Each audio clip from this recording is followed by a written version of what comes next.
So Rue Morgue says that The Sadness is the most violent and depraved zombie movie ever made, and this came out in 2022. It's a damn bold statement. We'll have to check that out. So I have two things to say about The Sadness. One, this is the most unapologetically political film I've seen in a long time. Number two,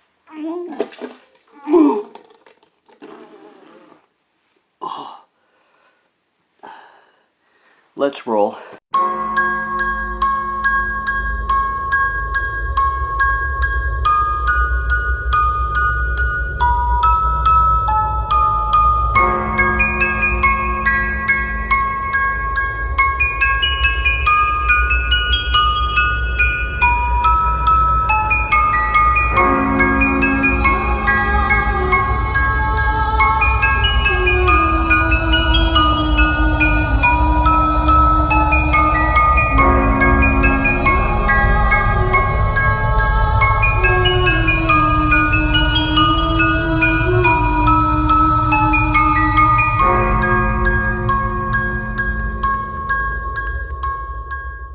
So The Sadness is a film that I've heard so much about specifically because of its gore content. And let me tell you, if you are squeamish about gore specifically, you definitely want to avoid The Sadness.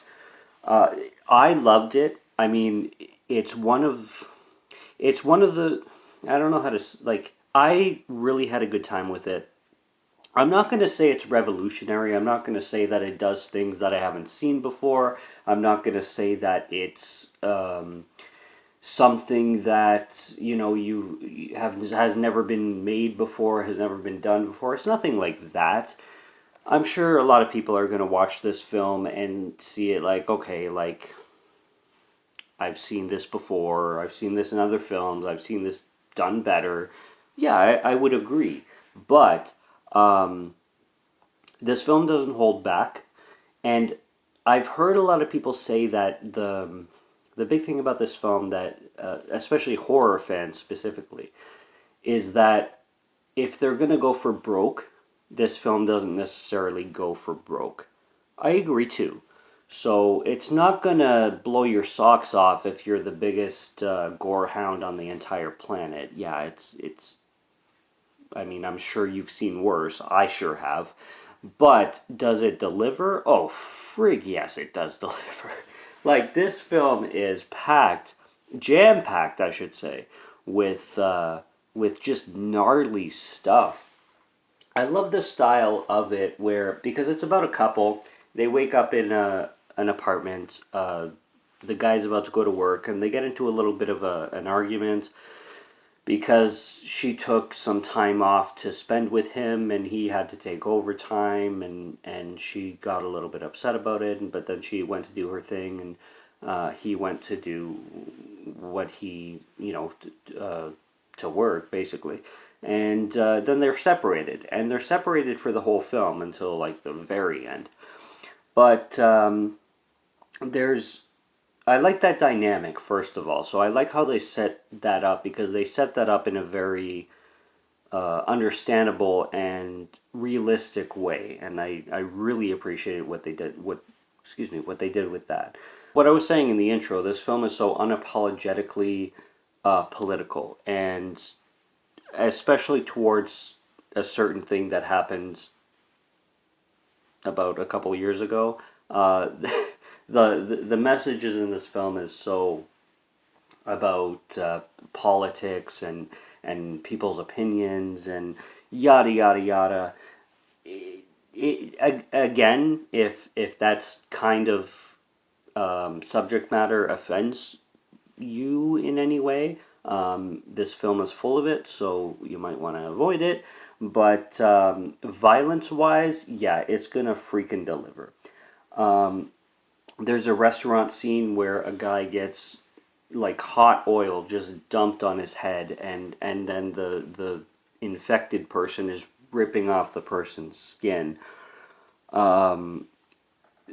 the guy is searching for his girlfriend when the girlfriend she was taking a subway or like a train of some sort, and she's hit on a guy by a guy, and this guy is not subtle, and he's just like making moves one after the other, and she says like politely like no thank you, hey yeah, like I'm concentrating on my book. uh, I appreciate your politeness, but I'm just really focused on my book, my reading right now. So may you please leave me alone. And he keeps going, and then she just turns into a badass. She's like, "Excuse me, if you touch me again, like I'm gonna call sexual harassment. Like I told you to leave me alone. Um, please stop." And and I just when I was watching that scene, I'm like, that's not something you see every day. Like, damn, that girl had balls. Like, good for her. Good for her. And the guy was like, and he becomes a main villain in the film too. So he backed off for a bit, and then he started melting off more like, women are all the same, and they seek attention, but you know, as soon as you make a move, like as soon as you be polite, they call harassment, and no man can talk to no woman. Again, politics. Like this film, like I said, is literally unapologetic.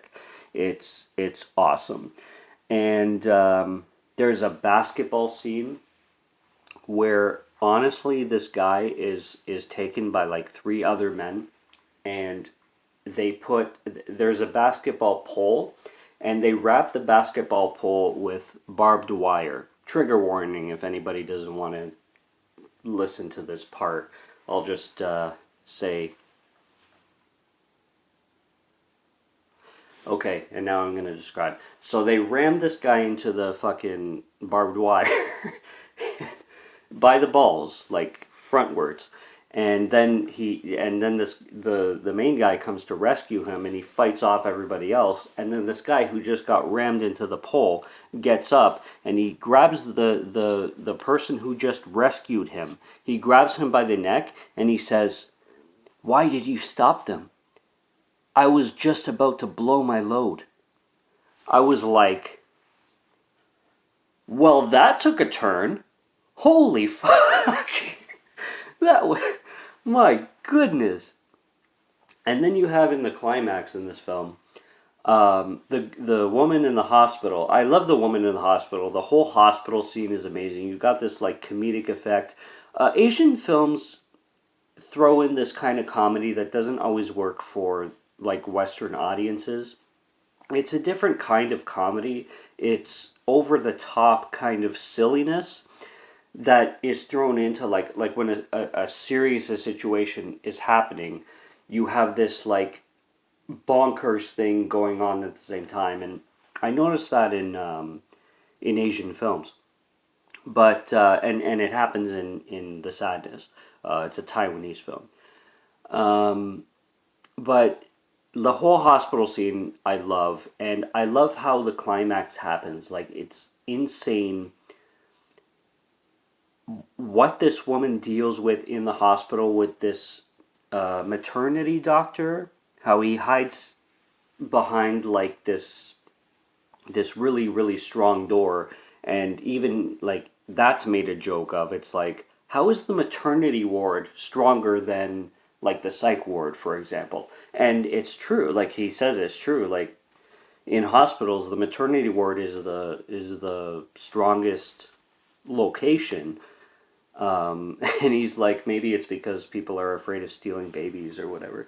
But man, and this guy is just, and you never know if he's like crazy or trying to help the woman, because she comes in, he locks the door immediately, and you're thinking he's gonna save her, and he's like, get in the shower, and he turns on the shower, and he says, "This is a disinfectant. I know it's cold, but it's going to completely save you." And you think she's being saved, right? But then he starts talking about like, oh, so many people abandoned their babies, and I thought because they were abandoned, I'd just inject them with this serum that I think is going to help them, and maybe I'm gonna save a life by, one baby takes it, and I can create a vaccine, and I can become, the lifesaver of the planet, and it's just, this movie's fucked. And then he gets into an interrogation with the woman's man when the man comes, and the man comes infected. So he goes into the hospital, and he's completely infected, and he gets into an interrogation with this doctor, and the doctor is like, I killed all those babies and I enjoyed the hell out of it. And then the husband ends up killing the doctor, and then there's a scene where the husband is between a cage with the woman, with the wife, or a girlfriend, whatever their relationship was, and he's like, it honestly, it reminded me of The Shining with Jack Nicholson. Honestly, that's the first thing I thought of, because he's like, you know how much that phone call meant to me? That phone call that we had with each other. And it meant the world to me. You have no idea. And how much I wanted to be with you. And peel the skin right off of you. Slowly. So you would suffer while you felt it. Well, and he just goes on. And he's like, he starts loving, and then he says the most sick shit. And then she runs to the roof, and then she gets shot down because you hear it in the background. And the guy's just like, and then the movie ends. Man, for horror fans, this is a treat. I loved it. I had a great time with the sadness. I'm pretty sure I would give it an 82 out of 100. Why out of 100? Because I hate decimals. But this is definitely a film not to miss if you love horror. I love horror.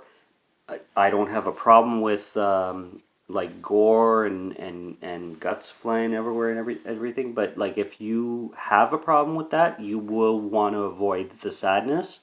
The sadness is definitely what the cover says. Well, I wouldn't say the most, but it's definitely violent. It's definitely depraved. Ever made? I don't know. There's more. But man, like, I can't recommend this film anymore. And what a great release. This is a Blu-ray, Raven banner. I mean, you can't go wrong with it. So, huge 2 thumbs up. So, subscribe to Morgan Film Fan if you like to listen to my voice, or if you like my film reviews. I'll be back with more when I can. Subscribe to the channel if you like or enjoy what you're seeing. And until next time, see you later, take care, and cheers.